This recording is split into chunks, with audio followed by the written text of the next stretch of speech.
Hello and welcome to the Art Astra podcast. I'm Alexa Erdogan, And I'm Emily Olson. and our guest today is Sans Fish, who will talk to us about designing for life in outer space.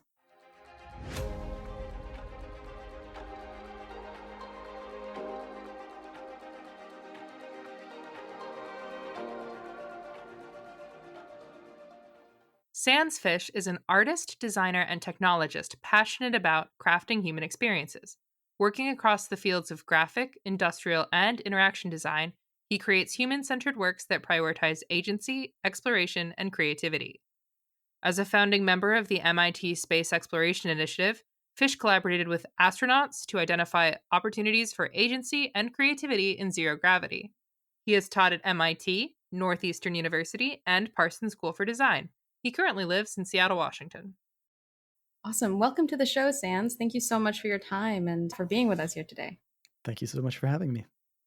So, yeah, Emily and I were looking at your bio before, and we know that you've done work as an experience designer. So, Emily, would you like to start us off? Sure, absolutely. What does it mean to be an experience designer? What does that entail? Yeah, I can give you my own perspective. I think probably there are a lot of definitions floating around out there. I think it means designing from the perspective of the human that's going to experience a particular design. So you might say, well, doesn't that make everybody an experienced designer? And I think that's true to some degree. You design a dinner, or you might design a party or a date. You might light some candles or put on some music. And I think the key is that you're being intentional about those things. Say you're going to go on a road trip with your friend and you leave your car a complete disaster beforehand. You haven't designed an experience. you've neglected to create the conditions for a good experience. So I think there's a fine line there. But yeah, I think intentionality is the key. I think it's frequently a synthesis role. So you have to think about a lot of different things, a lot of different aspects of an experience. So user experience design is one corner of this, of course. We've all had an experience where we've used an app that was useful to us, but we had to fight against it because it just wasn't designed with certain things in mind, and we have to contort ourselves to fit that. But I think a little bit more in the physical and emotional realm. What is this experience that we're going to lead somebody through, and how can we scaffold it so that it's the best experience possible? That's a really helpful explanation. Thank you so much. I've worked with design objects before, but in terms of experiential design, that's really new to me. And it's so cool that it has such a broadly applicable definition when so much of what you've worked on has been designing for space. Yeah, experience design has to take a lot of things into account when thinking about space travel and space exploration. I almost want to say there's an infinite amount of details that you need to take into account. Certainly, safety is primary, it has to be. And I think that's what the history of space exploration has been. It's been very focused on because it's a nearly impossible thing, making sure that all of the checklists are perfect, that everybody knows exactly what to do, that there's a lot of training. And so, to some degree, we rely on the people that we select for that role and their training and what they're good at, what they're good at putting up with. But I think we're arriving at a point where there's going to be more opportunities to think about that experience. Safety isn't necessarily solved, but it is certainly becoming a more reliable endeavor. And so that lets us start to think about how we can improve the rest of the experience. That's such an interesting point that you make. I hadn't thought about it when you were talking about how we rely on the people that are chosen to go to these space missions. When you talk about user experience, in my head, because I'm thinking very much like you're mentioning apps, front end, like user design, you design things for a generic user. But it's interesting, you have to, I guess, also take into account specific personality traits or like risk postures for the specific kinds of people who are going to be going to these space missions. Yeah, it's almost like getting to choose your user base to a certain degree, which, as you can imagine, changes the way that you approach design. Mm-hmm. So, some of the work that you've done has been at the MIT Space Exploration Initiative at the MIT Media Lab, which is such a cool title that our program that I hadn't thought of or heard of before. What was it in your journey throughout your career that led you towards that initiative? And what is it like to be a part of that program? Yeah, I had always been fascinated with space since I was a kid, like so many of us. And I was a member of the Planetary Society and got the little magazine in the mail. And I was always fascinated by the endeavor and by the visuals and the stories. But I never thought that I'd be able to contribute to that. It seemed like something that was reserved for people who were really, really strong in physics and math. And, I have a computer science background. And so that path didn't feel like it was going to take me to space exploration necessarily. But at some point, I started not getting bored with computer science, but I wanted to think more about how technology has an impact in people's lives. And that's how I found my way into design and how that is really about crafting technology to improve people's lives. And so that took me down a path of thinking about humans and centering the human in designs. And so I found myself into the human centered design space, which is how I ended up at the MIT Media Lab. A lot of people there thinking deeply about the impact that new technologies are going to have on society, on the individual. So I felt very at home there. And right as I was about to finish my graduate work there, somebody sent an email out saying that there was a thing called the Space Exploration Initiative now, and that the first thing that they were going to do was have an open call for a zero-G flight, which, for those who are not familiar, is a flight where they fly the plane in this kind of dramatic parabola. And right at the top of that parabola, you get about 15 to 20 seconds of weightlessness. And we can get into the details of what weightlessness is versus really being in zero G. But they put out this open call, and it seemed like a dream come true. And I immediately went to work thinking of what it could be that I could propose. And I'd always wanted to work with my friend Nicole Houllier, who is in a group called Opera of the Future. She's focused on the future of music. And we were both musicians and had always wanted to work together. And so we decided to try and think of some proposal related to music that we could do for this flight. And we sat down and we watched a lot of videos of astronauts giving tours of the ISS just to try and get a sense of what life is like in that environment. And every once in a while, we'd see something float by behind them that just seemed to have its own agency and a poetic motion that we had never really seen before. So we were really captured by that. And we said, that's it. Whatever that motion is, whatever we feel when we see that, that's what we want to make music from. So yeah, that was the beginning of my time at the Space Exploration Initiative. And that took us down a path of creating a number of other experiments for zero-G flights and a lot of magic. I know that that was the period where you created the telemetron, which I'm super excited to talk about. But before you mentioned more generally designing for space, can you talk a little bit about the differences in designing for space versus designing for life on Earth, such as in zero gravity environments or the ISS spaces being different or potentially more restrictive than someone might experience on Earth? Yeah, absolutely. I think that first zero-G flight that I took cracked my brain open to all of the possibilities for design in an environment like that. I'd been thinking about terrestrial design a lot leading up to that. So I had a lot floating around in my head about what design meant and what its constraints were and what its opportunities were. But when I experienced weightlessness for the first time, it just unlocked something for me that every time I looked at an object after that flight, I'd be kind of assessing in this kind of foreign way. So I think, that experience kind of helped me to rediscover gravity. It's kind of like this invisible ingredient in everything that we create. So if you think about a coffee cup, for instance, which there are coffee cups designed specifically for zero-G. And so when I would look at a terrestrial coffee cup, I just start to notice it has a flat bottom. Why does it have a flat bottom? Because it needs to stay in place on a surface. And why is it staying in place on a surface? Because there's constant force pressing down on it, keeping it there. But of course, that's invisible to us and we just take it for granted.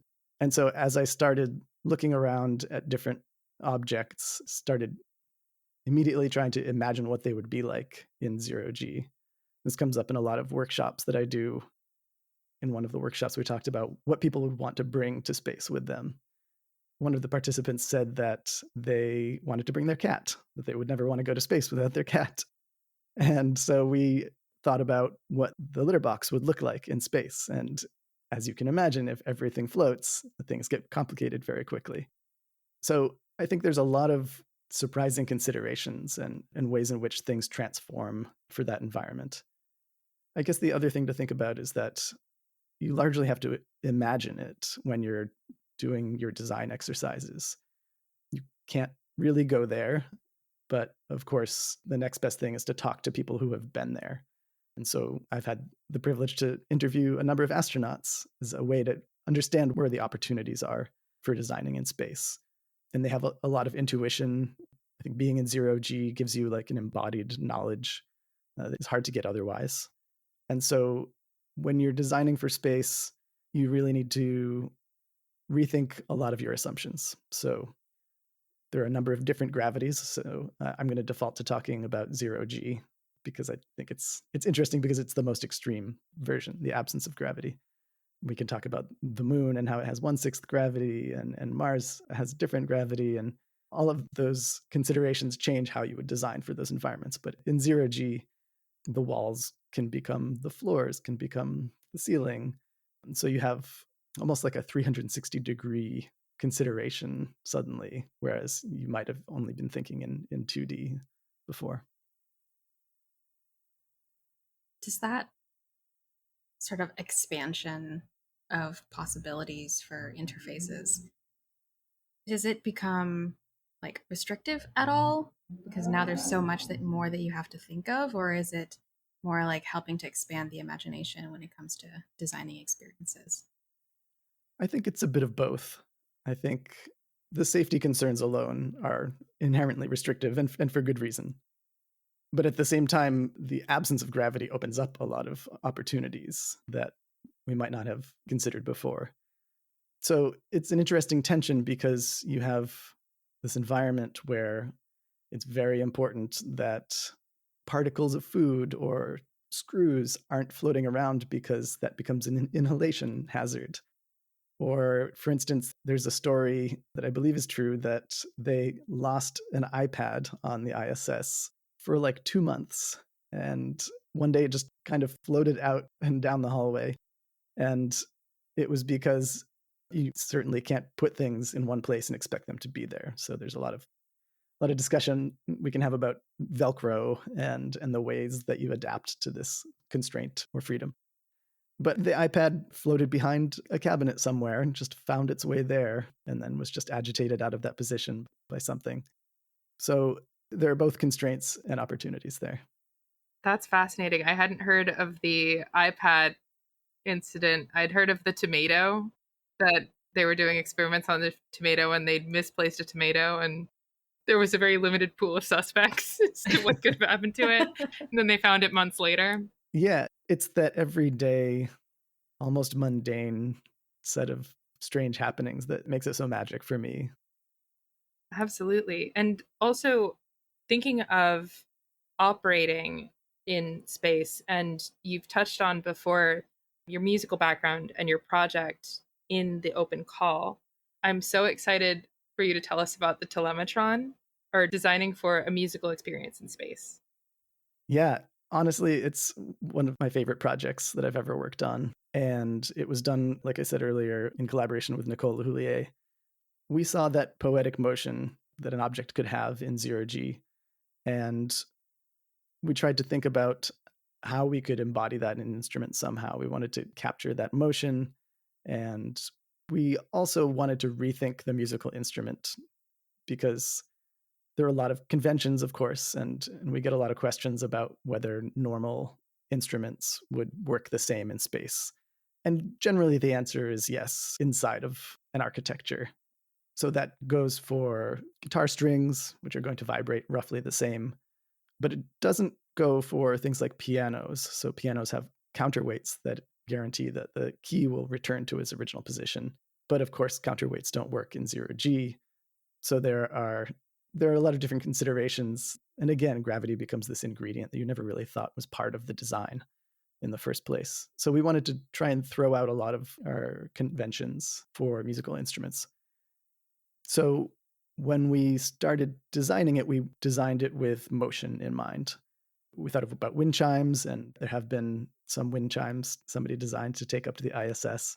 And so that's certainly kind of a precursor to our work. What we wanted to do was create something that used that motion and really conveyed a sense of the environment in the music that it created. So what we did was create a chamber. It had a number of elements inside it that we called chimes.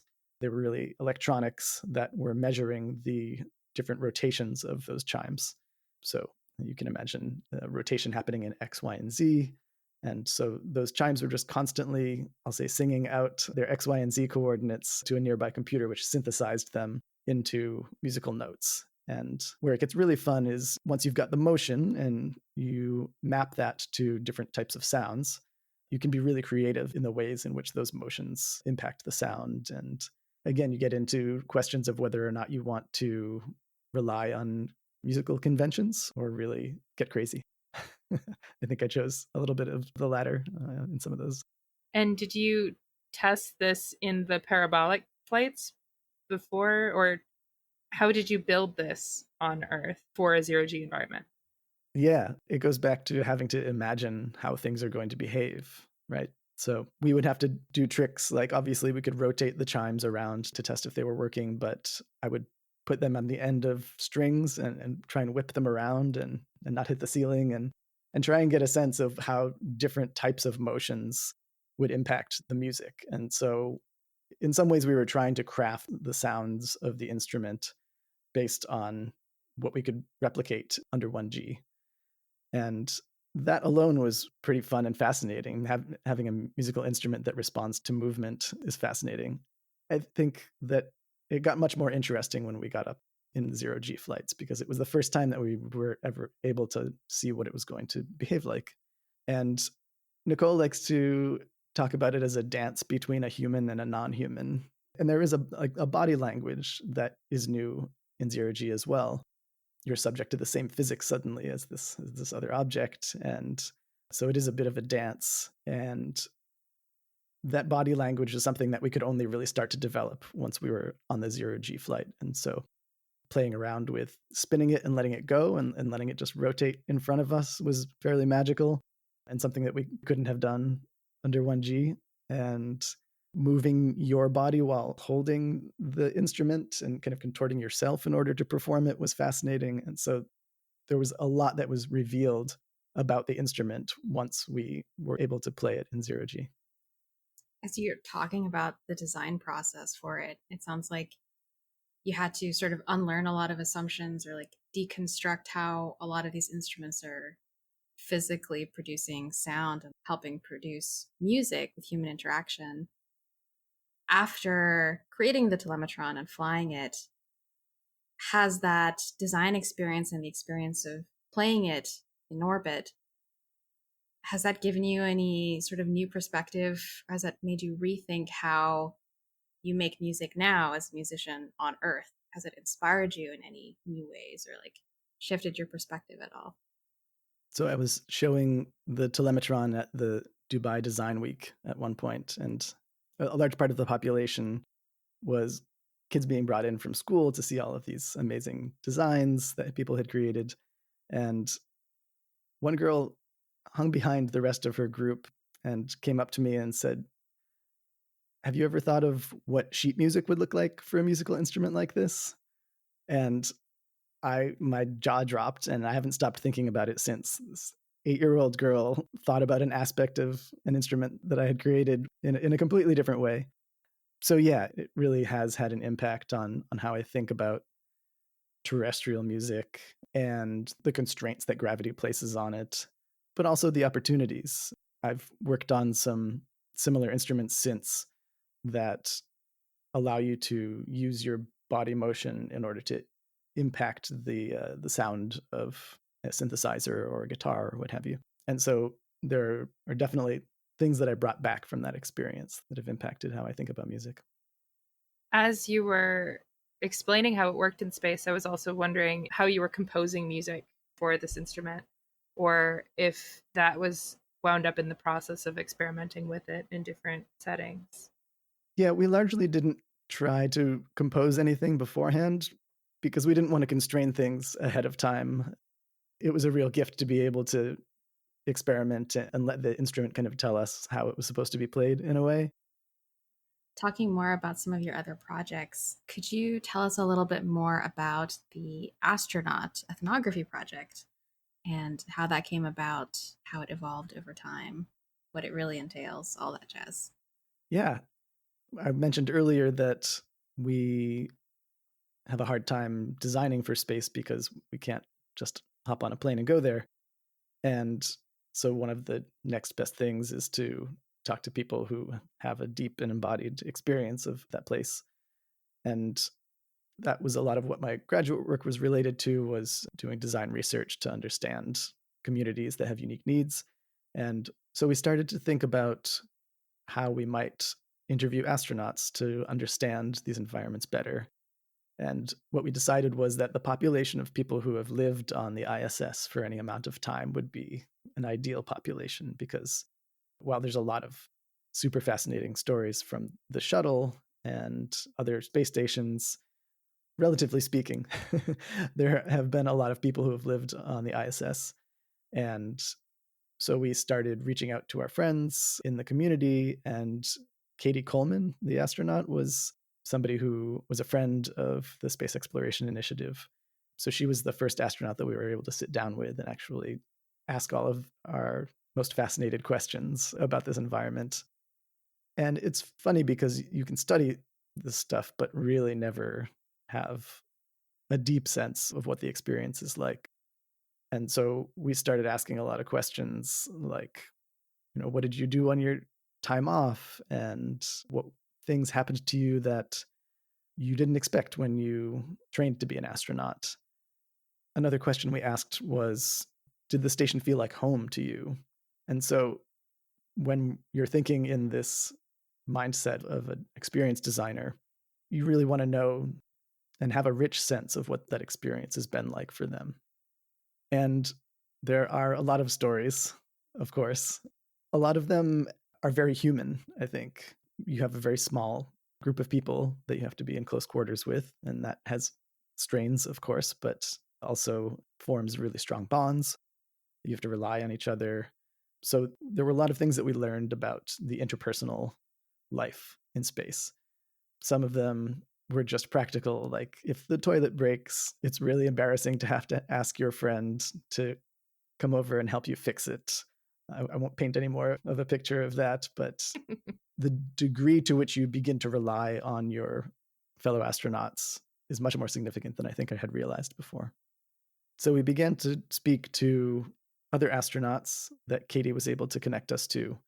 And of course, there were a lot of different experiences that individual astronauts had. And what we started to learn was that there were things about the nature of the way the ISS was designed that were not perfectly conducive to a comfortable living space, probably unsurprising.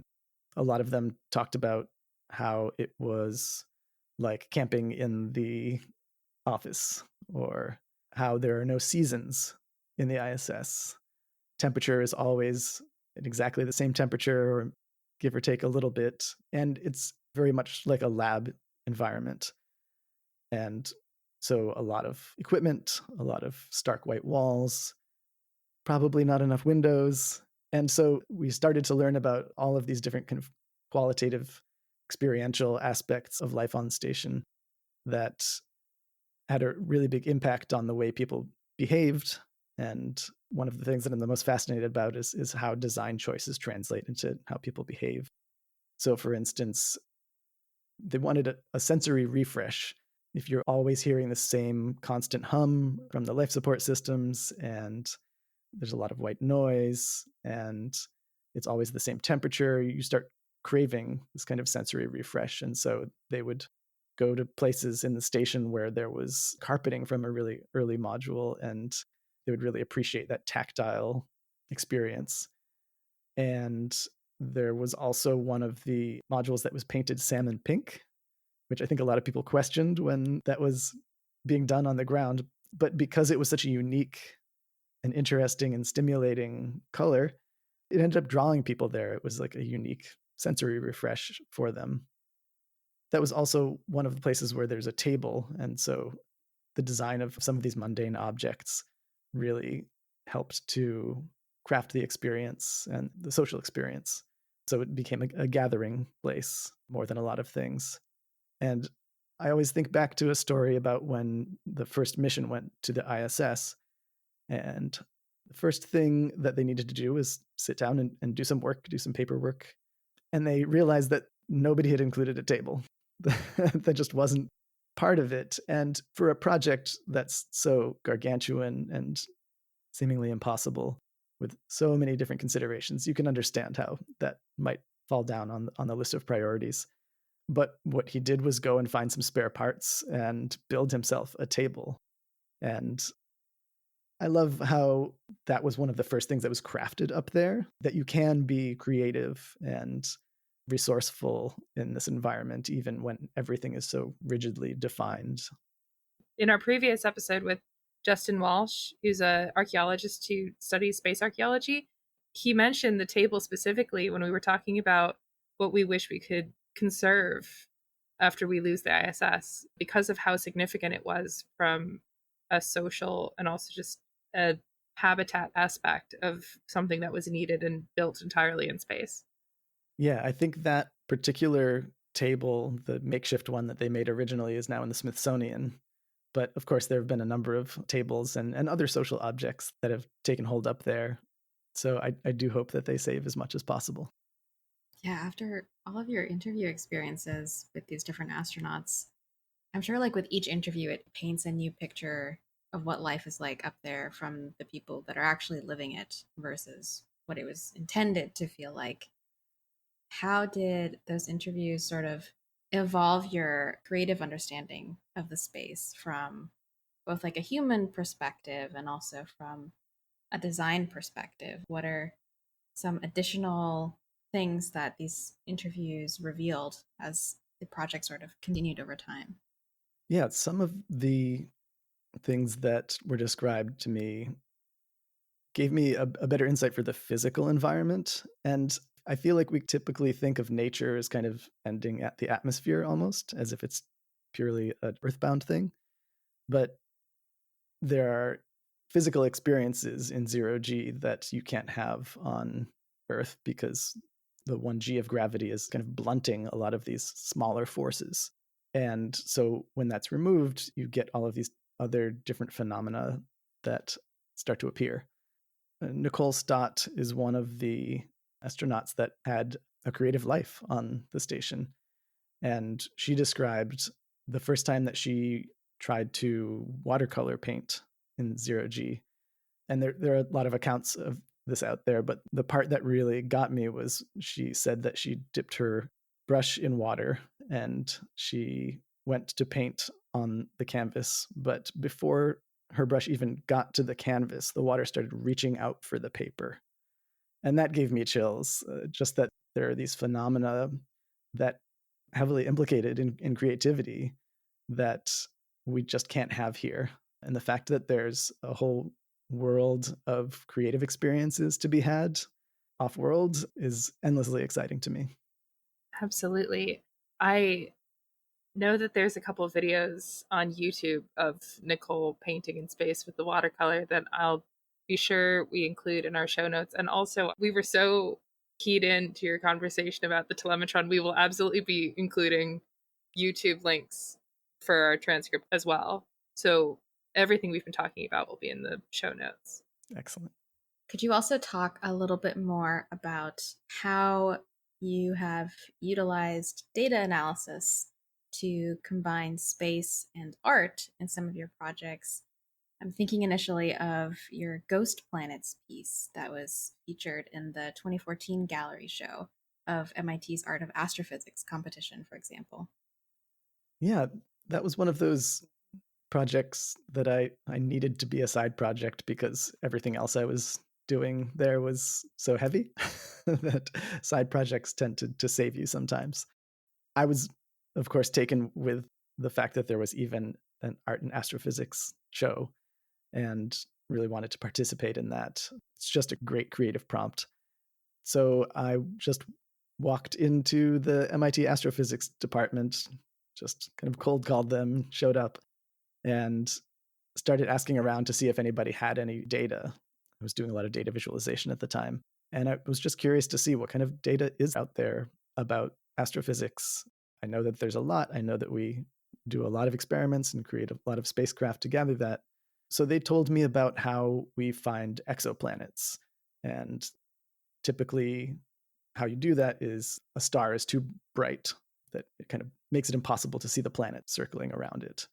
But what you can do is see how the star wobbles back and forth because the planets are tugging on that star and it gets tugged back and forth. We can at least see it in kind of a single dimension moving left to right. So that's how we try and find hints of planets around other stars. And what he gave me was the formula for our own star. So if an alien was trying to find planets around our star, it would see this kind of tug back and forth, and it would see how as the planets align and misalign, that it has this pattern that plays out.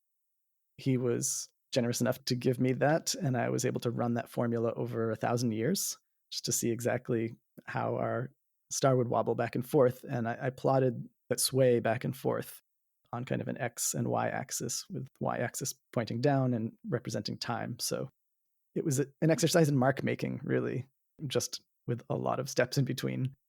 So that was done with the processing language, which is a programming language for artists.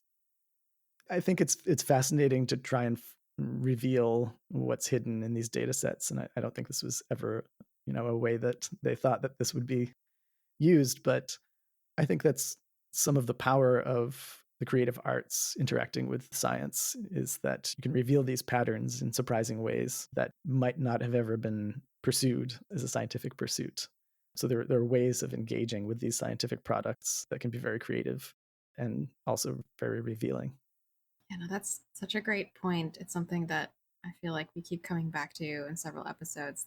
Just how interdisciplinary space really can be, and all of the fields that interact with it, especially the creative arts, just continue to unravel so many layers to it that you wouldn't see if you just had one specific perspective. Yeah, there's a lot of great work going on out there that really does add additional perspectives to how we think about space exploration. Jennifer Roberts at Harvard is doing some amazing work using the humanities to engage in space exploration that historically hasn't been a focus of the humanities, but there is so much to learn about humans and how both human behavior and how human culture evolves in the context of space exploration. There's also somebody I met who was doing an audio filter that helped you to hear what sounds would sound like on the different planets in the solar system. So again, there are just a lot of wonderful experiments happening that address the environment of space just from ways that you would never really think of. I was just thinking also in terms of the intersections of science and technology and art. When you were mentioning plotting the data sets, I just recently read When the Machine Made Art by Grant Taylor about the birth of computer art and how it was physically plotting in the programming language. And it's so cool to see just the extension of that today, using these data sets in such creative ways to just shine a light on more ways that data can be not only just interpreted, but presented and understood in different contexts is so fascinating to me. Yeah, and I think there's quantitative data, which has its own interesting ways of being engaged with. And I think while qualitative data is really where my passion lies. Both valuable, obviously. But in science and engineering, we rely heavily on the quantitative, but sometimes qualitative data is just as important. The interviews that we were doing and learning things that just weren't part of the typical engineering process was what made it so fascinating. Another touch point this was reminding me of is Lisa Messeri's book, Placing Outer Space, and the different ways in which scientists are studying exoplanets and helping audiences understand and imagine what these different exoplanets are like while they're studying them. I'll also link in the show notes. Do you have any advice or references for people interested in learning more about design for space? Yeah, absolutely. One of the nice things about space exploration is that there's a lot written about it, both technical and philosophical and design as well. One paper that really inspired me early on was called The Aesthetics of Verticality, a gravitational contribution to aesthetic preference, which is a mouthful, so I will explain it simply. Essentially, they did experiments where they were trying to figure out if gravity had an impact on people's preferences. They had a number of paintings that they had people look at and rate their opinion of. And some of those people, they leaned off of the gravitational vertical and had people look at them a bit sideways. And of course, some people in line with the gravitational vertical that we all share, just straight up and down. It's the frame of perception that you by default view everything in. And what they showed was that there is a statistically significant difference between what you believe is beautiful or aesthetically pleasing if you're standing straight up and down versus off at an angle. And of course, when you're in 0G, you frequently are viewing things from dramatically different angles. Even talking to people, I think gets challenging if you are drifting so that you're almost facing upside down. This is an easy experiment to try at home. Try and have a conversation with, especially an emotional conversation with somebody when you can't quite read their facial expressions in the way that you normally would. So that paper is endlessly fascinating to me because it hints at something fairly profound, that gravity, which again is this invisible ingredient, seems to be impacting things that we would just take for granted as unchangeable. I would say if you're interested in this type of work, I would read books like Spacesuit by Nicholas Desmonchaux, which catalogs the creation of the soft spacesuits that Apollo used by breaking them down into all of the layers of material that were used to make them. That is a fantastic book. There's Space Settlements by Fred Sharman that talks about a lot of the history and implications of how space settlements have evolved over time. And then Janet Vertese's Seeing Like a Rover is a fantastic book that talks a lot about how all of the people who were responsible for driving the rover begin to identify with it in some way. It's almost like this huge group of people all start channeling their identity into this one rover, and that's very powerful. So Janet Vertese's book is incredible. And just maybe a final recommendation, NASA's NTRS server is publicly accessible and is full of incredible papers, very technical papers frequently, but it's a treasure trove of the deep, deep work that people are doing to solve all manner of problems in space flight. So I would definitely recommend poking around in there. Yeah, I think, Emily, you had mentioned Fred Sharman's book before Yes. as well, right? When we were chatting. Yes. Space Settlements, I had been really excited when I worked at the Chicago Architecture Biennial. His book was one of the books that we had. And it's just a really, really great book. I'm so excited to check out all of the other books that you've mentioned. So if folks wanted to learn more about your work and more about you and the kind of stuff that you do, where might folks be able to find you online? Yeah, you can go to my website at sandsfish.com. I also have sans.fish, which I'm very proud of. And you can go to my Substack. It's offworlddesign.substack.com. And I write there about all of the ways that human culture and design is evolving in the space exploration context. Awesome. Thank you so much for your time, Sans. This has been wonderful. It's been a delight. Thank you. Thank you. It's been so, so cool.